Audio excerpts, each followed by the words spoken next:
There is an ocean of political discourse on the internet. Most of it very bad. From the free-for-all of Twitter to communities both large and small, ranging the full spectrum of political ideologies, most discourse exists as little more than political cheerleading. However, a very special corner of the discourse exists in a subform of something awful. I am talking, of course, about C-SPAN. A variety of factors made the community what it is today. Something Awful's paywall, a more relaxed moderation style. That the denizens of Something Awful, most of us having originally registered as teenagers and young adults, are now in our 30s. A very interesting phenomenon which I'm going to call the Paul to Sanders pipeline, for want of a better term, where right libertarians who became disenchanted with the political establishment took the next logical step towards libertarian socialism. Something Awful bore witness to many such conversions over the years. Currently, the most common conversion is that from establishment or suck-down in C-SPAN parlance to leftists of various stripes. I count myself among the converted in this case. All that said, I wanted to share some choice examples of C-SPAN political thoughts. Let us begin. The terminally comfortable have no understanding of material needs. No one they have ever known, and they themselves have never had to contemplate it, let alone live in fear of going without. Sure, they understand that 1 in 6 children going hungry and people dying because they tried to ration their insulin are problems in the abstract, but they aren't real or pressing concerns to them. They compare candidates like ad campaigns for tubes of toothpaste because interacting with brands is the only differentiator in their moist, soft lives.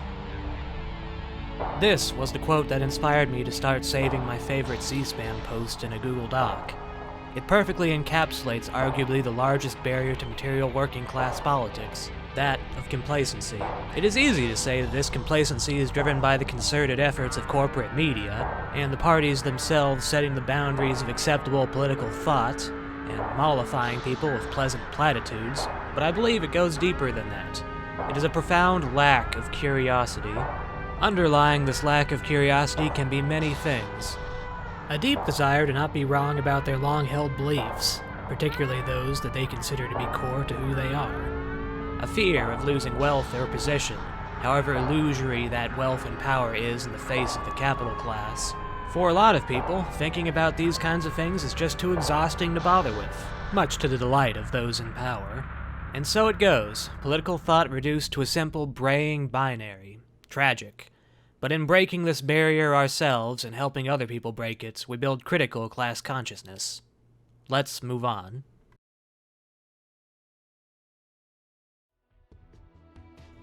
GDP per capita is $62,000.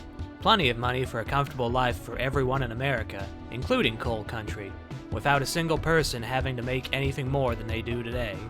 The idea that people must justify their existence through economic contribution is antiquated pre-industrial thought that is responsible for unfathomable amounts of unnecessary misery. This quote speaks to an economic reality, even as those brave enough to speak it are quickly written off as crazy. There is enough money to give people better lives. There is enough money to give people healthcare and education. Even without getting into the modern monetary theory aspect of it, there has always been enough money. It's how they do it in other countries.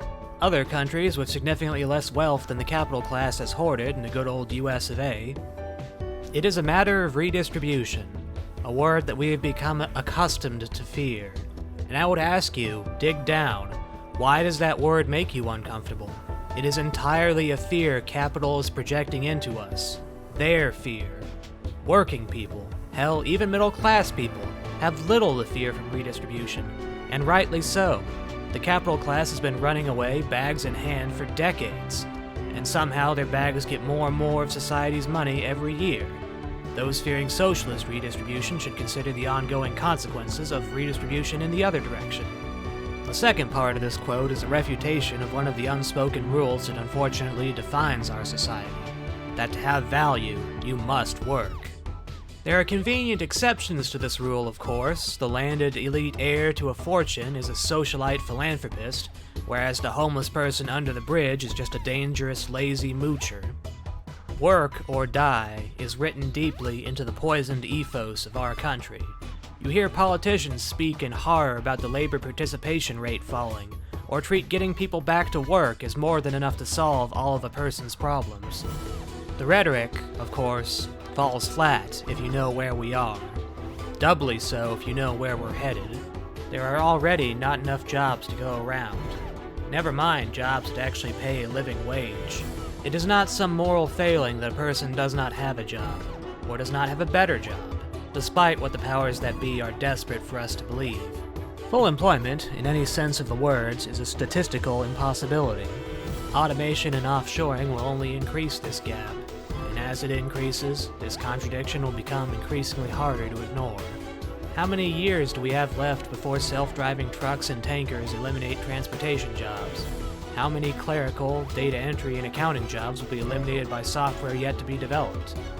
And all the while, they continue to sell us the big lie that if we work hard, we can make it. Of all the contradictions of capitalism, this contradiction will be reckoned with in our lifetimes. Marks my words.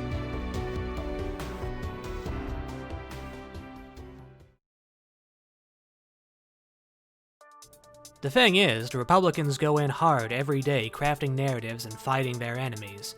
The Dems go, we shouldn't treat Republicans as enemies. Everyone is entitled to their opinions, and every vote is valid. We should just treat our respected fellow citizens with decorum. Republicans are getting chairs handed to them from ringside and pounding Dems over the head with it while Dems are going, surely the refs will step in at any minute and we will touch up and go to our corners. And certainly our honorable and respected Republican colleagues simply misunderstood the rules of boxing. Both major American parties serve the capital class, but to say there is no difference between them is overly reductive. Democrats are explicitly better on issues of racial and gender discrimination, though still not great, obviously. Economically, however, they serve capital in different ways. The Republicans form the tip of the spear in dismantling the social safety net and cutting taxes on the wealthy. Democrats also do this, of course, such as when Obama made the Bush tax cuts permanent, but Democrats also deal in neoliberal incentive schemes, designed to put up a technocratic smokescreen so they are seen as trying to address societal problems. The more labyrinthian and the fewer people helped, the better. It is largely a song and dance. They have little to no interest in meaningfully challenging where power lies in this country. Establishment Democrats can't even pretend to hold the mantle of seeking economic justice anymore. All traces of it have dried up from their speeches, likely because it rings so very hollow even to the consultants who write their dribble. As a result of that, they meekly cling to decorum as their source of legitimacy. Some still go wild for their pantomimes, however. The democratic, binary-minded people I mentioned earlier who are glued to their MSNBC blaring TVs, they drank in every drop of the Russia investigation as if it was something that actually mattered. As if they were about to witness somebody finding a cheat code that would solve everything. Desperate for the greatest heel of all time to get his comeuppance. The joke's on them, though. Trump isn't the heel. The Democratic Party is. People hesitate to throw around the words controlled opposition, but when it comes down to it, the party is ultimately beholden to capital above the people, and their actions show it. From bailing out the banks with a blank check, to enacting harsh welfare reform in the 90s, to even now playing at means-testing relief payments and student loan forgiveness. If the people who took the student loans had means, they wouldn't still have them in the first place, you disgusting neoliberals. Anyway, I'll leave it at that for now. I hope you've enjoyed this video. I've got a longer essay in the works, but I figured this would be a fun in-between. Hope to see you in the next one. Stay safe.